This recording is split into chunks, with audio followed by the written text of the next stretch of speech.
start recording. Okay. So we'll wait for those to convert, and then we will get started.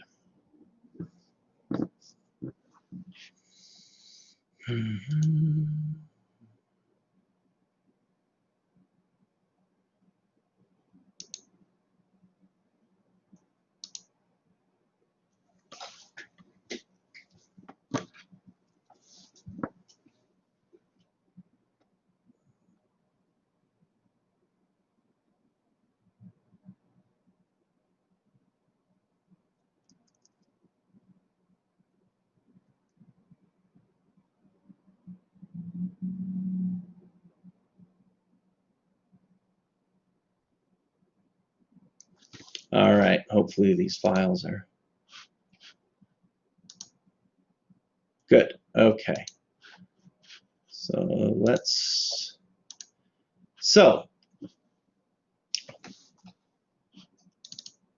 we're going to start off talking about waves.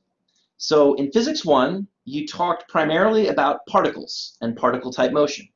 Everything was sort of reduced to a particle, and that made things easy. When you were done with particles, you moved on to rigid bodies. When you added rotation, you may have gone to fluids, and you may have talked about oscillators. You should have at least talked about oscillators. You might have gone into fluids, and ideally, if there were more actual time in the semester, gases would have been included. It's a little much for a first semester in physics, but that being said, you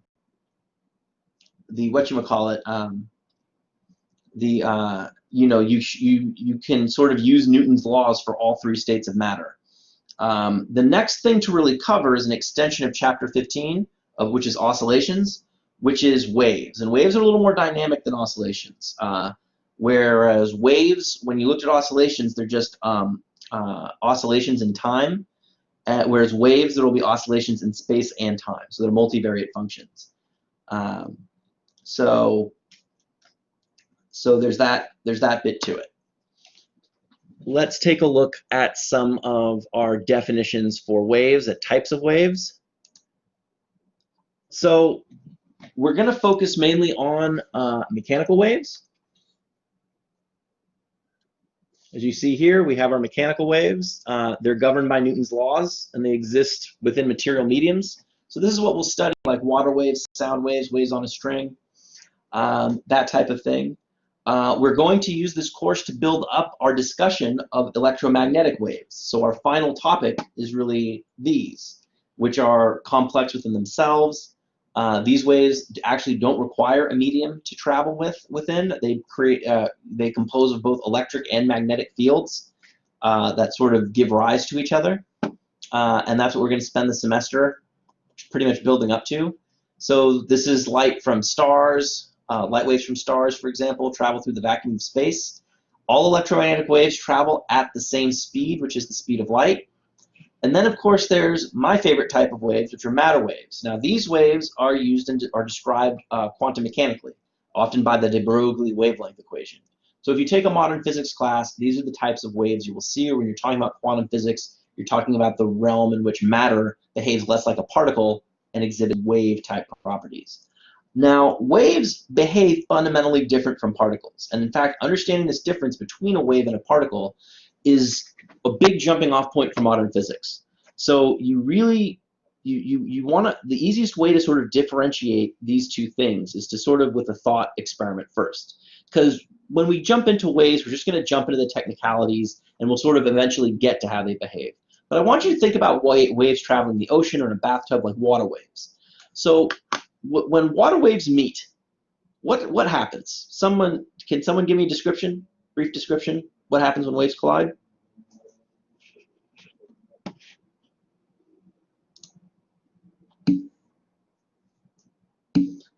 They change pattern, but what happens afterwards? The larger one becomes smaller and continues moving forward while the smaller one gets kind of consumed. That's actually incorrect. The waves will actually move through each other after they collide. What you described is sort of during the last part of a collision. But waves, when they go together, if you can see my hands moving, they'll go together and then they'll move apart as if nothing happened. So it's particles that suffer elastic collisions. So particles like my hands, they'll collide, right? And they'll go forward. Whereas waves will move and they'll undergo superposition. They'll add up, you'll get like a bigger hand, and then they'll move through each other. Okay? So they're fundamentally, the point we want to see here, cycles will be a big part of it. We'll talk about that in a minute. But the important thing to understand about waves is that they are fundamentally different than particles. Particles are very highly localized. Waves are highly unlocalized. If you imagine a water wave exists over a large array of positions, right? It's not just at one point. That's what I mean about not localized in space. So let's take a look at the anatomy of a wave. So when we're looking at a wave, you should almost see that we have some properties we have, looking at this wave on a string, we have peaks, troughs, and you'll notice we have this periodic structure. So it should be obvious that trigonometric functions, such as sine and cosine, are going to be the natural way to describe these things. And that's good that we have this sort of very visual representation with our transverse wave, because with our longitudinal wave, like air, you'll notice you have these compressed columns of air. It's not so obvious, but we can use the same sine and cosine functions to describe them. So the transverse wave, you'll notice that the oscillation direction is perpendicular to the wave propagation. You'll notice this wave is propagating to the right, and you'll notice that the sound propagation, though, is the propagation's on the y-axis. The wave actually travels on the x-axis. Okay. Now for the longitudinal wave, again, we can use those. The longitudinal wave, the direction of propagation is in the same direction. It's parallel to the up and down wave motion, right? This compression and expansion of air particles as we go forward is in the same direction as the velocity, and that's called the longitudinal wave. So those are the two types of mechanical waves we'll discuss, and we want to, again, if you recall from Physics 1, right, on the first day of Physics 1, you talk about, pick a different color, you talk about position, velocity, and acceleration. So today we're really building up. We'll see a little bit of the velocity, not so much of the acceleration, but we're building up how to describe the position of our wave. Because once we can do that, we can apply Newton's laws and do all sorts of other things. All right, so let's move forward.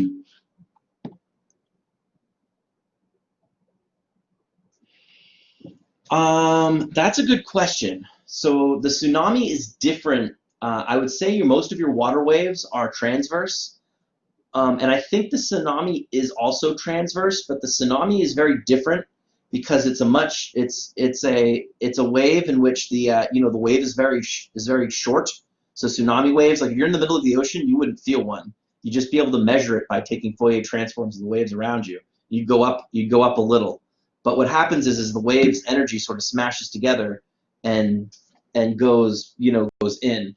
So the tsunami is more of a pulse than a wave. Like the energy, the wavelength just sort of shrinks as the depth increases. Tsunamis are a little complicated, but your regular water waves are transverse. Professor, this is Lina. Sorry. Yeah. I found it way more convenient to just open the mic and add to what you're saying. You're absolutely correct. It's very complex. And the way it functions is complex also, because when it surfaces and it's a big tsunami like the Tohoku that happened in 2011, that's why I got very confused whether it's one or the other or even a mixture of it, because when it propagates out on the open land and then the water comes back to the sea, it feels more like changes the wave functions, like the longitudinal. Well, again, it is complicated, and it's complicated enough that I need to dig deeper into it.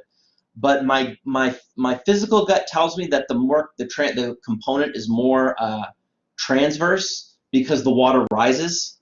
and it travels inward, right? So that's where I'm getting that. But then again, when you see them, they look like, when you look at like tidal bores that are sort of like little tsunamis, same type of thing. It really is more like a sort of this added pulse. So it's hard to really, like I said, it's really hard to get in there. Like a tsunami is a tough example. I'm going to do a water wave. Like your regular ocean wave, that's a transverse wave. I'm good with that Yeah, one. no, the regular waves are made from the wind, while tsunamis because of the earth moving itself. The tsunamis It's are made by gravitational wave. Yeah. So yeah. So All right, thank you, that's, Professor. yeah, no problem. No, we're already starting out with the tough ones, but that's okay. Tough questions are good. So what about an echo sound? So an echo sound is a reflected sound wave. So the echo is fundamentally the same thing as your speaking voice, right? So it's just a reflection. So what you're hearing is, you could think of it this way. It's sort of like seeing reflected light through a mirror. Like you can see both you and through the reflection. The reflection is just an echo, but with light. So when you hear an echo, that's a reflected sound wave, and that's a longitudinal wave. Okay? Make sense? Okay, good. All right, so let's go forward and look at the mathematical guts of a wave, if you will. So you'll notice that you have, in all of these pictures here, you have a y versus x axis. But as we look at the wave, it's going to become very clear that this wave that we look at is not the whole picture. All right, but we'll talk about parts of this.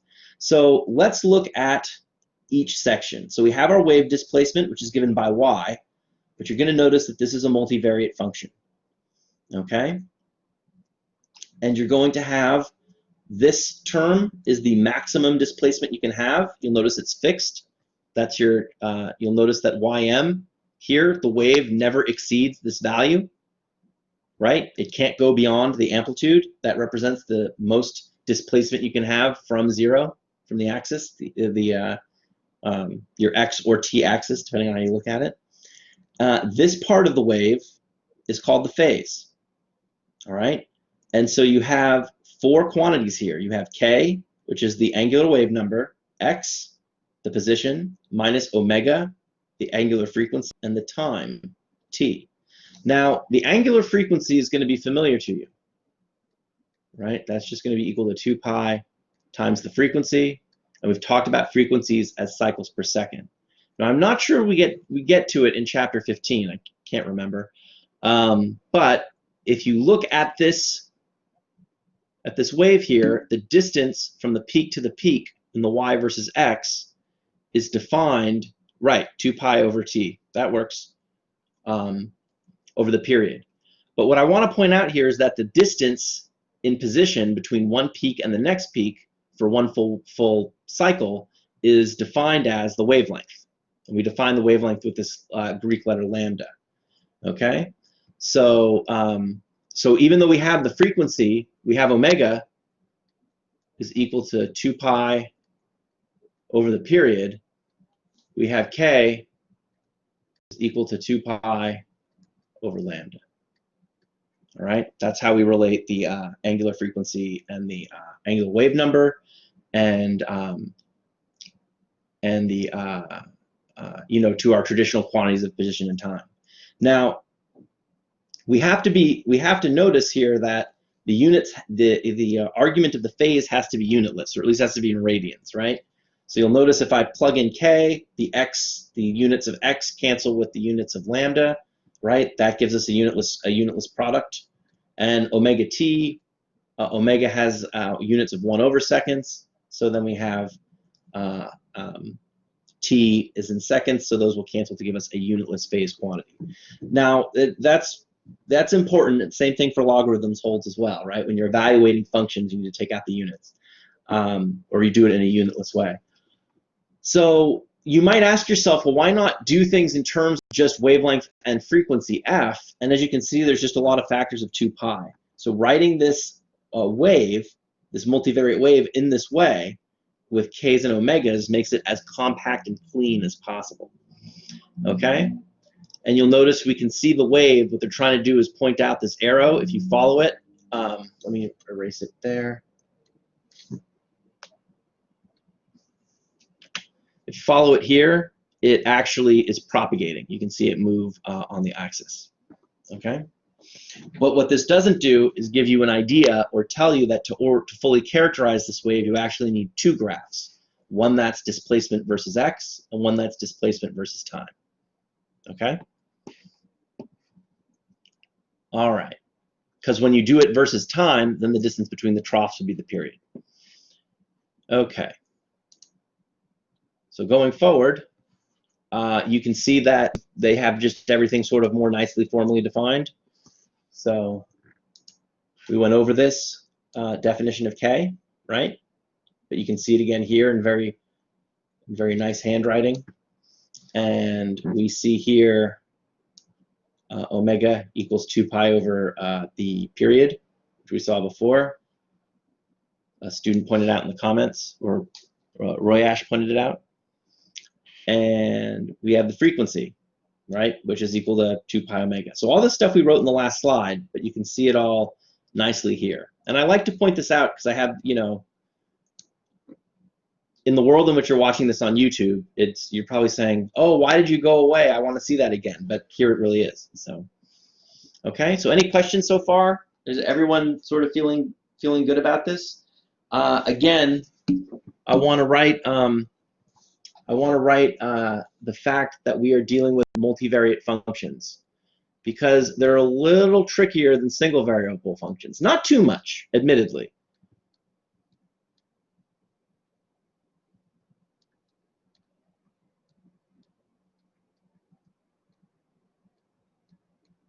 Okay?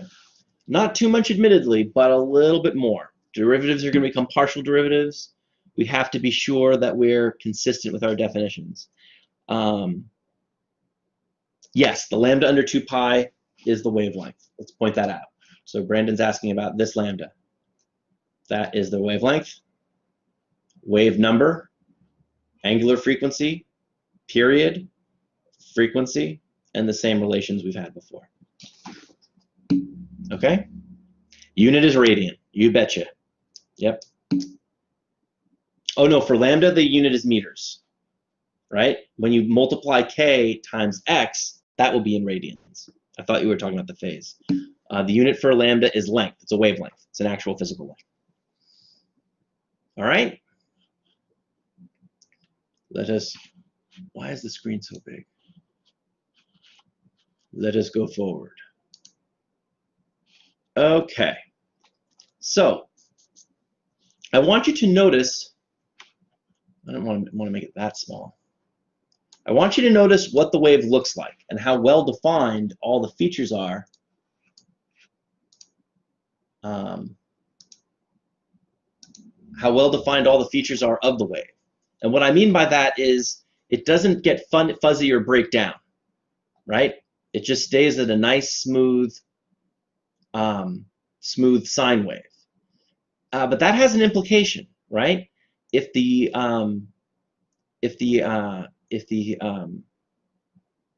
this is a well-structured wave, then the phase isn't changing. The wave itself isn't moving back. The wave is traveling, but the wave structure itself isn't moving back and forth, nor does it have a lot of different phase values.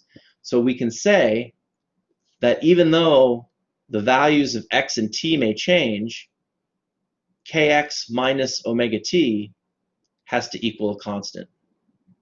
And this is going to come back to play in a minute, but we can use our previous definitions. We can look at the frequency. So we have k is equal to 2 pi over lambda. And we have omega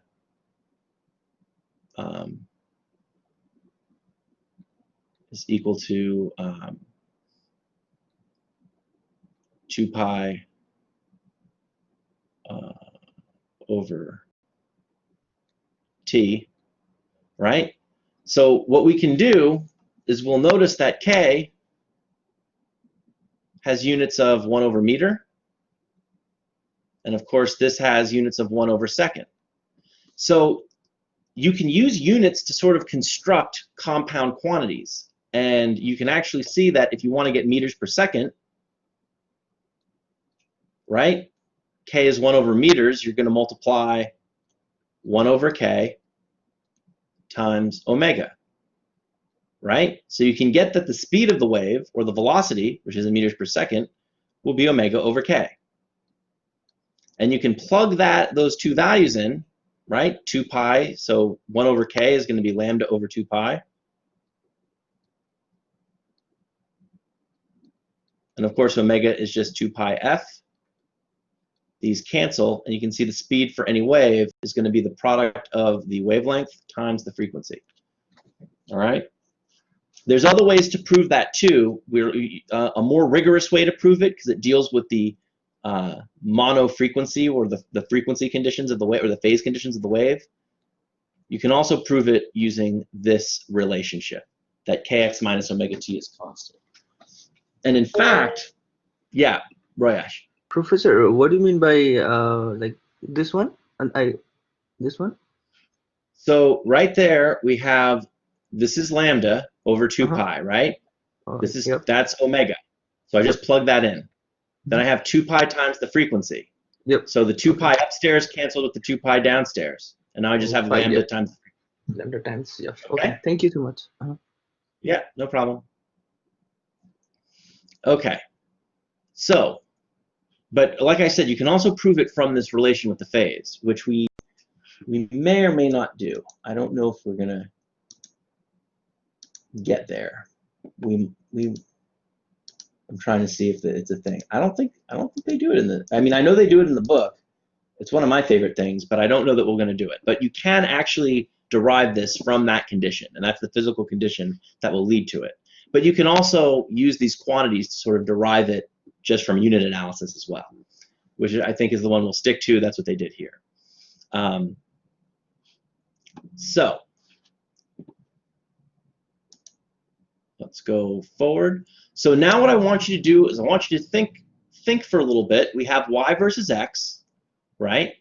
And I want you to rank the waves from the smallest to the largest value with the wave number of the value, the wave value k. So again, rank the waves from smallest to largest values of the wave number k. So which one of these has the largest k, which has the second largest, and which has the smallest? So take some time, answer that question, and you know, see if you can do it.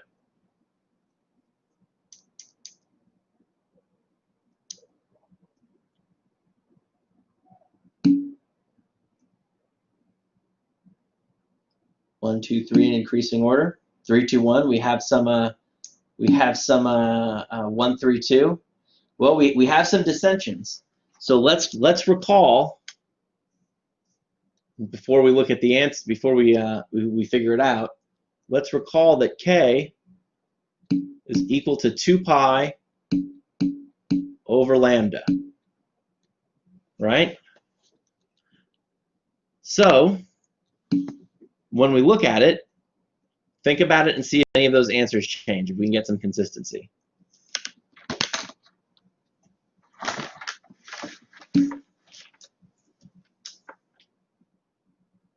So you can see here as lambda goes up, k will go down, right? So they probably should be consecutive because the wavelengths, oh no, wait a minute, the wavelengths don't necessarily go consecutively. Look at that. Okay, so the one with the longest wavelength will be 2. So with the longest wavelength, that should be the smallest k. So 2 should go last. And then 1 has the shortest wavelength, so that'll be the largest k. So it should be 1, 3, 2 is the way I look at it. And you can look at the wavelengths by just by inspecting visually, right? Who has, you know, which takes the longest distance to go from one peak to the next. Okay? Professor, can you explain if I can figure that out? Yeah, sure. So first, let's look at the trends from K and omega. So we know we can see here that as omega approaches infinity, as it gets bigger, right? K will approach 0. So they're inversely proportional. Does that make sense? Because that's really if there's a trick, that's really kind of it. So as we start, well, let's just look at 1. We have this one. This distance will be lambda 1, right? And then we have 2 is this long one here. I'm going to change colors.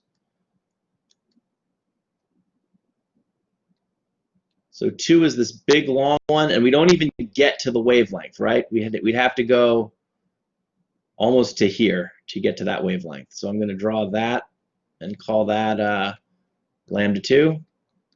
And we can see with 3, I'm just going to draw it down here, but again, different color.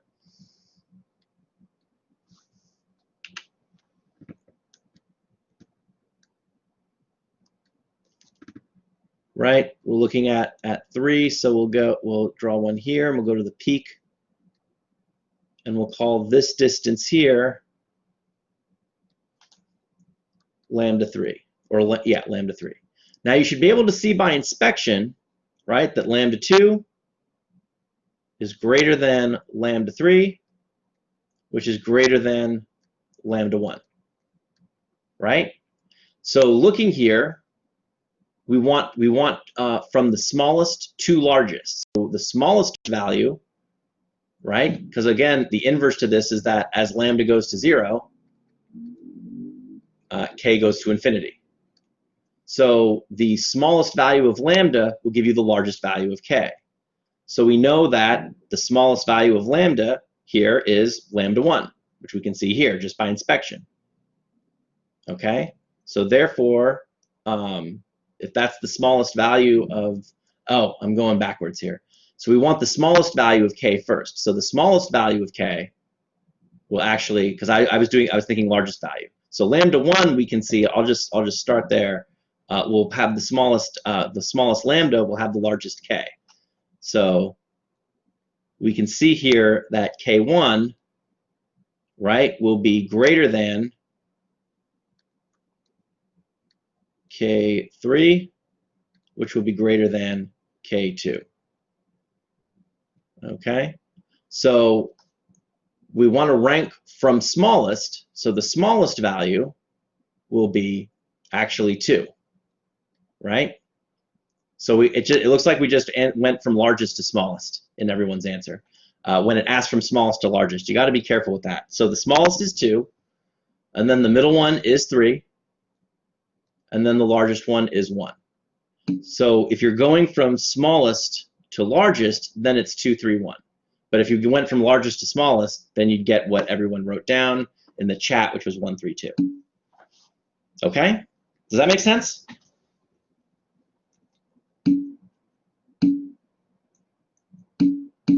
All right, we're all in good shape? Good. Okay. So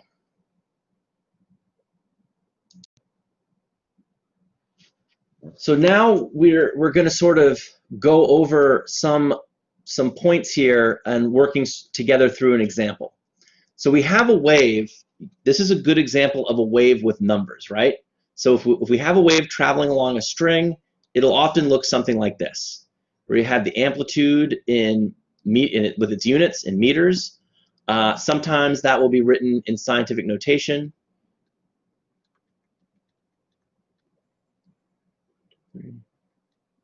Right? Meters. So you'll see it both ways. And that should inform you of the units here. We'll be dealing with meters and seconds, all right, given in the problem. It gives you those.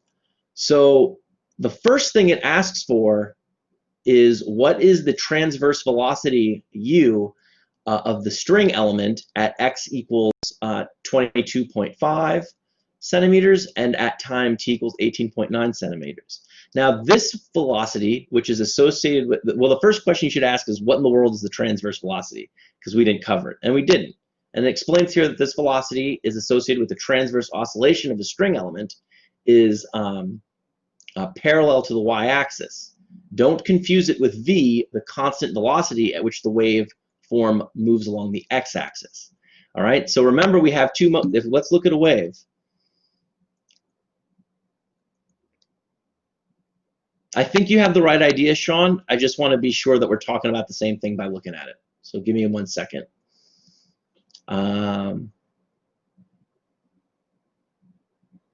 So the constant velocity goes along the x direction. The transverse velocity is in the y direction, right? This up and down. And you get that by taking the time derivative.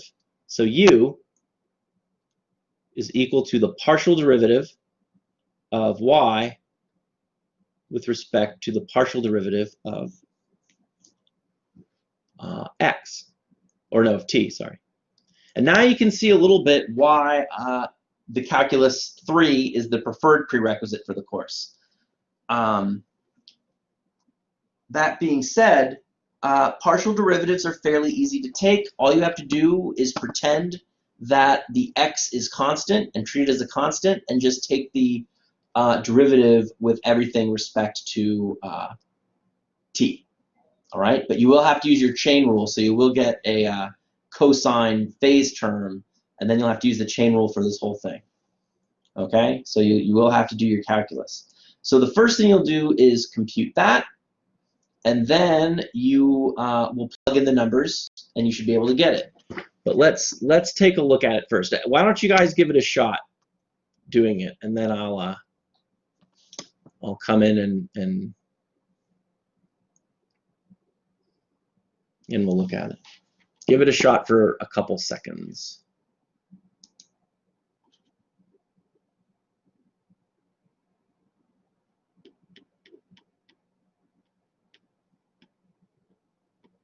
Might be hard to write in the whatchamacallit, in the margins there.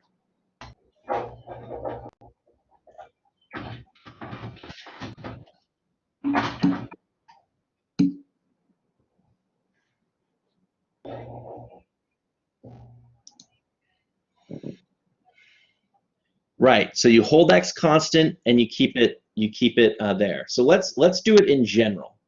So we have y equals hold on. 0.0027. Well, I don't tend to like doing things like this with numbers because you only solve one problem. I'd like to sort of get a feel for the whole thing. So I'm going to write this in common shorthand.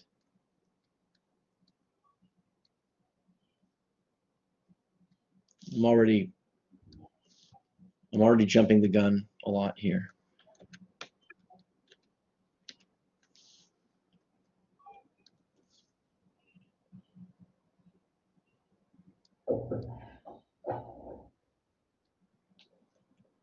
Okay, so it's kx minus omega t, and what you do, it's just understood that this is a variable, that's the constant amplitude. So when you take the derivative, the first thing you do is, it's just like any derivative, you hold x, you know, we're going to do dy dt, and that's going to equal ym is constant, right? And then when we take the dt of the sine function, we're going to get cosine of the function. And then we have to use the chain rule and take the derivative of the phase. So with respect to the time derivative of the first part with respect to phase is going to be 0. And then we'll have minus omega out front. Okay? So then when we do this, we'll get minus y omega cosine of kx minus omega t. All right? And it's pretty simple. And now you can plug everything in because you already have the amplitude, you already have omega, certainly, and k. So now you can just plug the right values in. X equals 22.5 centimeters. The only trick there is if you type in 22.5, you're going to be in a world of trouble. The correct X to type in is going to be equal to 0.225 meters, right? Because you've already been given that this is in 1/meters, right? Rads per meter, not rads per centimeter. So you just got to make sure that those conversions line up. Okay? So then all you have to do is evaluate that, and you should get a number. So it asks what's the transverse acceleration of the string, and I'll let you take that derivative, since this is literally the only time. It's a partial. It's partial dy. Oh, sorry. That's my function of my handwriting. Let me see. You are correct. That should be, that's my y looking like a t. Hold on, stop writing on the thing for a second.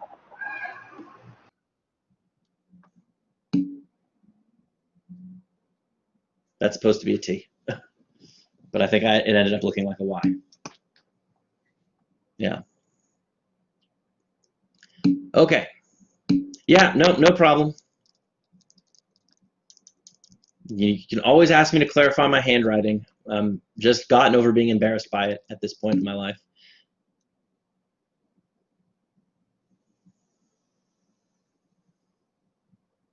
What, the last part? Which part are you talking about? What are we talking about? No, he do negative 2.73 times 3.27 times 10 to the negative 3 times cosine of 2.72. I mean, Oh, I see. Yeah, you just plug in the numbers, right? I guess, but it I don't know should- why cosine of 2.72, that doesn't make a lot of sense because you need to multiply the numbers together and then subtract them. So I can't imagine that's not going to change much. Because 72, so when I do it on when I look at what the phase should be, the phase should be, when you plug in everything, I need my calculator. Oh, that's why that's not going to work. The kx only goes, the kx, you have to hold it constant when taking the derivative. It's still part of the function. So it doesn't go away mathematically. You just, when you take the derivative, right? First you take the derivative sign with respect to t. So that's, if you hold this as just a constant, that's fine. You can just take the cosine and you'll get the same phase back, right? That's where you get cosine of kx minus omega t, which we have here. And then you have to do the chain rule. And in the chain rule, yeah, the derivative of this part will go away. And then you just have, that's where you get that minus omega from.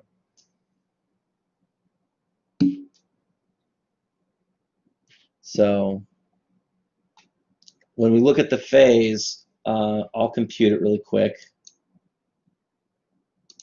Calculator.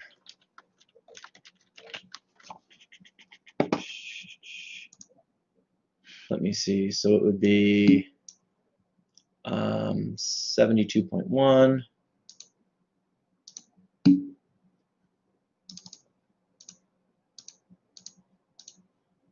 times 0.225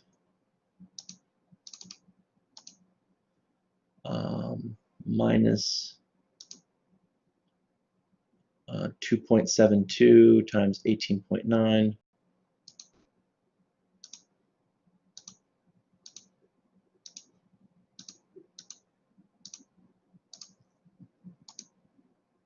So I get a phase of minus 35.18.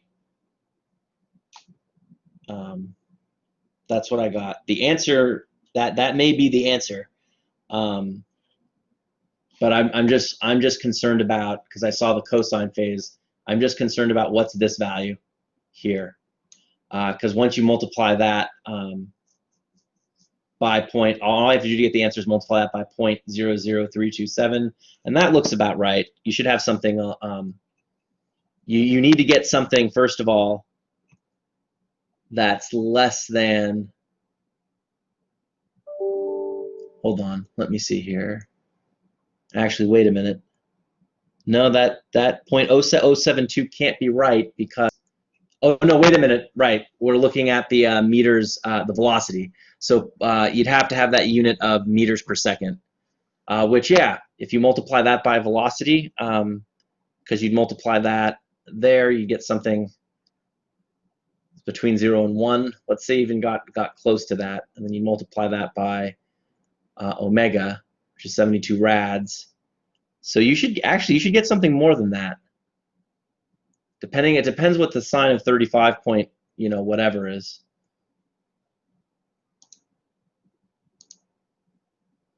Oh no, wait a minute, hold on.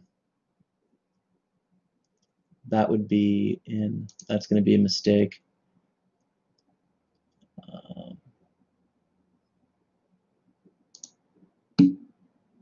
Because it thinks it's in degrees.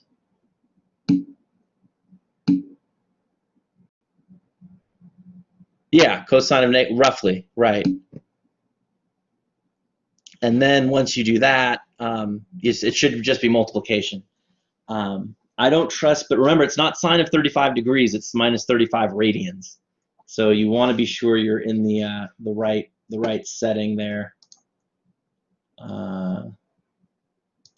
It's not really letting me figure out whether I'm in radians or degrees. It's kind of making me a little upset, to tell you the truth.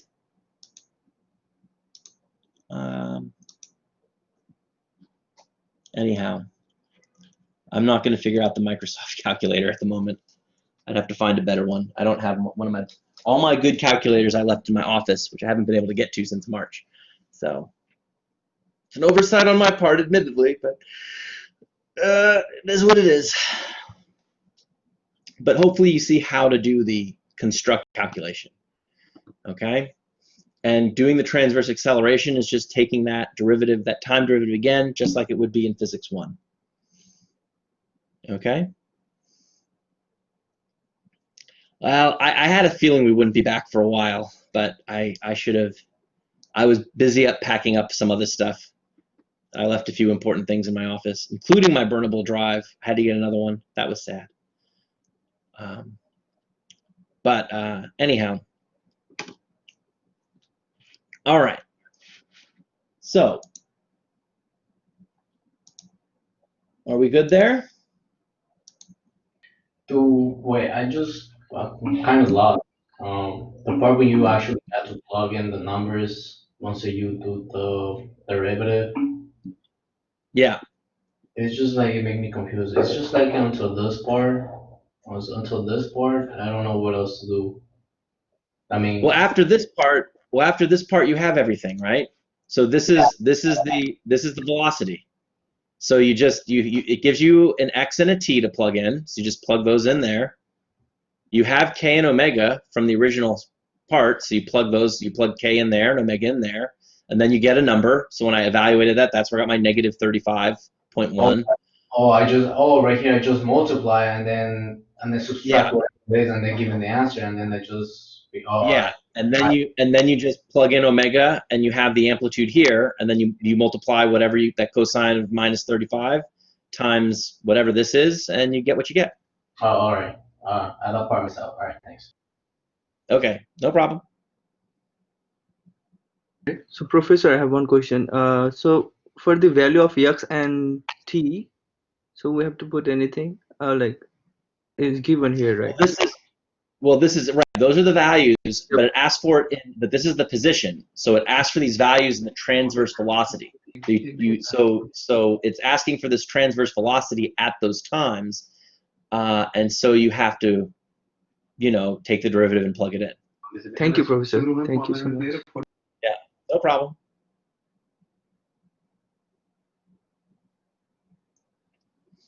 Okay, so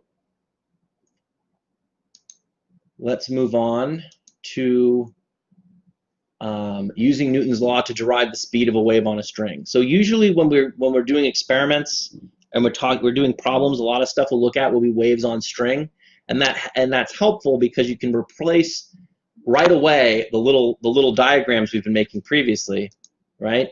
You can imagine almost everything we've looked at here like as two strings, right? And if you make the strings oscillate and the waves travel down the strings, you can do like a one-to-one picture comparison, which is why we do it. Now, we can derive from the physical properties of the wave on the string, we can use Newton's second law to derive the speed of a wave on a string. Okay? Now, when we do that, it focuses on two main parts. All right? The first is an analysis of this diagram, where you're looking at this bump in the string, and we're looking at one tiny part up here. And I'm on the wrong color. Now, if you look at these torque vectors, that sort of act on that point, you'll notice that they cancel each other in the horizontal direction. They're in opposite directions, but they add in this radial direction. Okay? The first thing we want to do to make sense of this figure is sort of at this point. I thought I changed the color, but it's not. We want to add this torque going down. Okay? And all we have to do is look at one side of it and then double it from the symmetry, right? So we just want the y component. We can treat this as a right triangle. And we can see that that component, the y component of the force, will be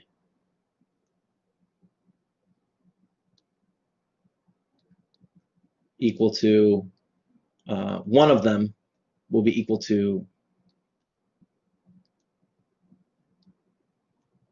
the torque times the sine theta.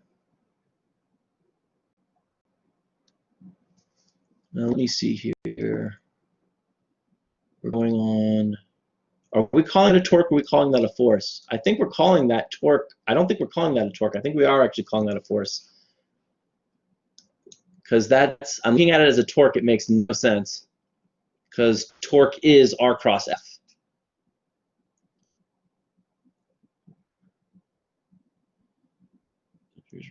Left. Yep, a force T. Okay. I was going to say, let me show you why I had pause so you understand my confusion where you might be confused. Typically, I called it a torque is because in Physics 1, as you'll recall, torque is equal to R cross F. But there ain't no way looking at this equation that F is going to be on this side of the equation and the torque is going to be on this side of the equation. That ain't happening. So looking at it, it makes a lot more sense as just the y component of the force will be, where they're going to look at the total force, will be 2 times the torque sine theta. And you can get that by looking at the analysis of this triangle. All right? Now, using Newton's second law, so that gives us, so when we look at that, we can use small angle approximations. And since this angle is very small, the sine theta will be approximately equal to theta, right? And so that's where you get this approximation expression from. And then you can define theta in terms of the triangle as delta L over R, okay? Where R is the radius of the circle, and delta L is this small component here, okay? So that gives us one expression for the force, looking at both the net force on this object. And these taus are forces, not torques. So be very careful of that. So this is just meant to point out the confusion and what to do. So then when we use Newton's second law, though, Newton's second law is going to be equal to F equals ma. Yes, R is the radius of the circle. So small t above is force. Yes, this is a force. Okay. So when we look at this, we can find the mass of this little element as the linear density, mu, times the small little delta L length we have. So that'll give us our m factor, right? And then a, because it's a circular, at this point it'll be circular motion, radial, we just use our classic expression from chapter 4, I think it was, v squared over r, and we can get that this is equal to, again, tau is a force, or this implies delta L over that radius r, right? And that's going to equal m, which is mu delta L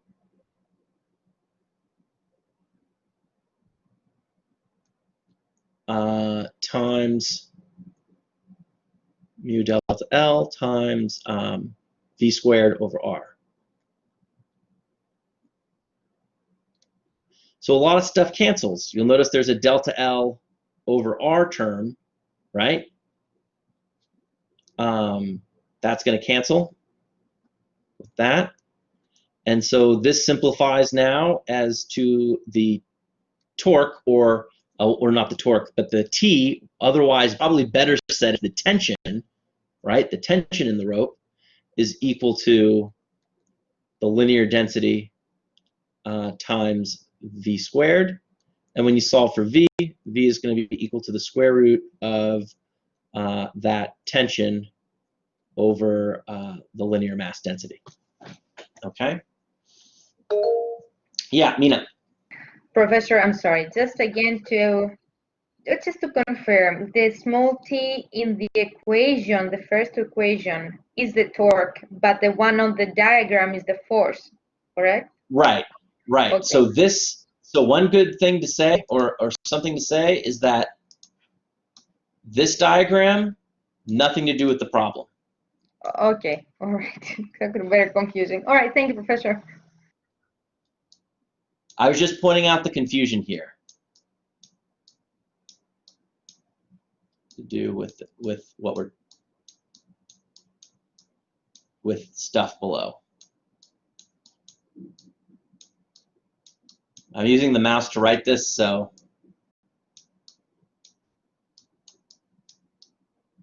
okay, yeah. So the torque I circled there, the torque doesn't have anything to do with what's below. I simply stated it to show why I would think it was torque, because when you're looking at a diagram in this book, 9 times out of 10, the tau will be a torque, right?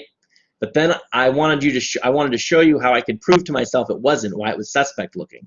And then I just told this to the Physics 1 students. You'll remember, we're not just doing math problems. This isn't a math class, right? Understanding and interpreting context and creating the really quite simple math we'll use to solve problems is the point. Doing the math is the easy part. I expect you all to be able to do the math. It's just, did I pick the right math? Did I interpret the problem correctly to set it up in a way in which it's straightforward to solve? That's the real skill. That's what we're working on. So yeah. So hopefully that makes some sense. And moving on, I think we see that the next one, they say it right here, right? The oh dear. All right, I need to turn off my volume here to that. So we can see that they get the same result, but they just sort of come to it by magic when it's pretty easily derivable. And what I'm hoping you still see at this point is that the stuff you learn in Physics 1 does play a role. We still use it to derive the results we're going to get for stuff in this class. Even when it comes to things with electricity and magnetism, for instance, before we combine them with Maxwell's equations, you can learn about the dynamics of charged particles by applying Newton's second laws to Coulomb's law and other such things. So you can figure out what charged particles are doing. So you notice they say here, they even say that tau is in newtons of the string, something that would have been nice to know the last slide, right? But it's easy to get mixed up with context. So any questions or thoughts or anger? Professor, I have a question. Yeah. This presentation is on Blackboard? Not yet. This presentation is being recorded and it will be on Blackboard, but I'm also going to upload it to YouTube. Oh, okay. So, I got it. So basically, this lecture was not part of the original series I had. So. Oh, got it. Professor, I have one question. Okay. Yeah. Thank you. Hello, Professor? Yes. So the thing is, I just want to summarize it, right? The thing is, first of all, we figure out the force, that is 2 2 tau sine theta, right? 2 force sine theta, right? Right. And if you look at it, to summarize, that's because you have two forces on the point you're looking at, Yep. Mm-hmm. right? Yeah. Okay. And So- then go on. And after that, we figure out the mass, change in mass, that is phi. I mean, what do you mean by that? The second I expression. feel like I want to stop you for a second because I feel like you're skipping a step. So the whole goal, right, is to start with Newton's laws, F equals ma. Okay. Maybe it'll make sense to see it. So when you have F equals ma, this informs the 3 points you have to do it. The things we're doing don't come from it everywhere.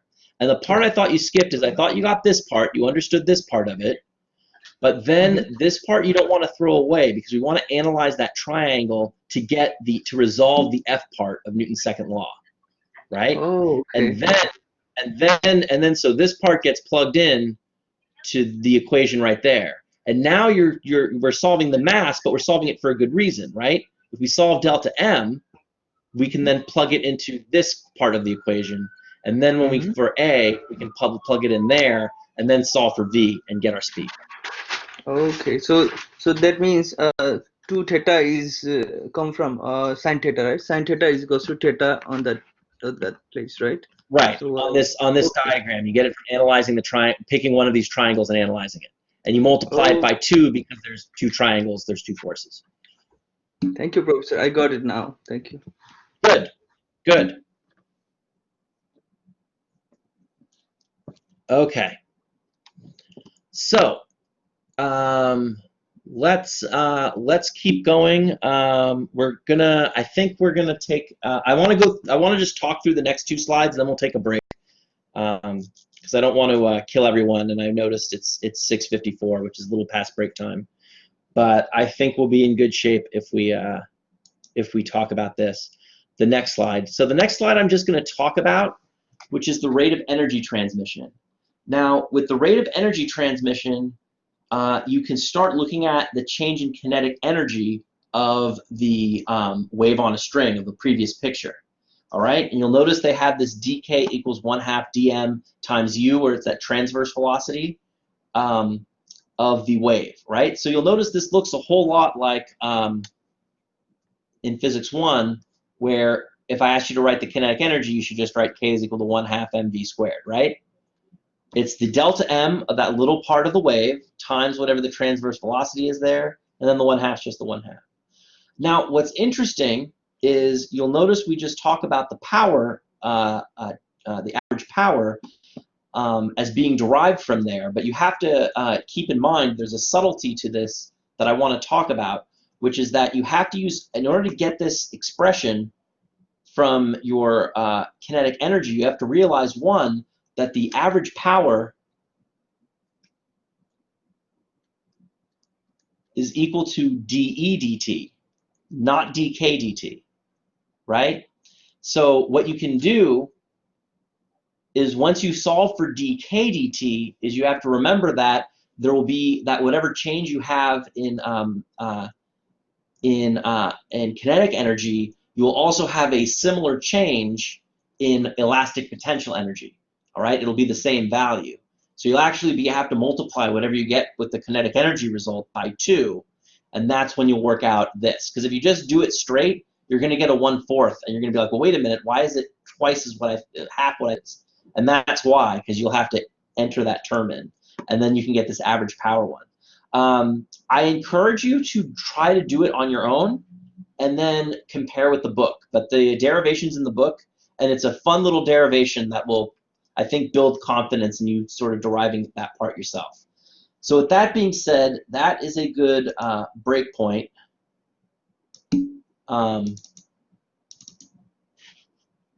So let's take a break. Let's meet back here at around 7:10, and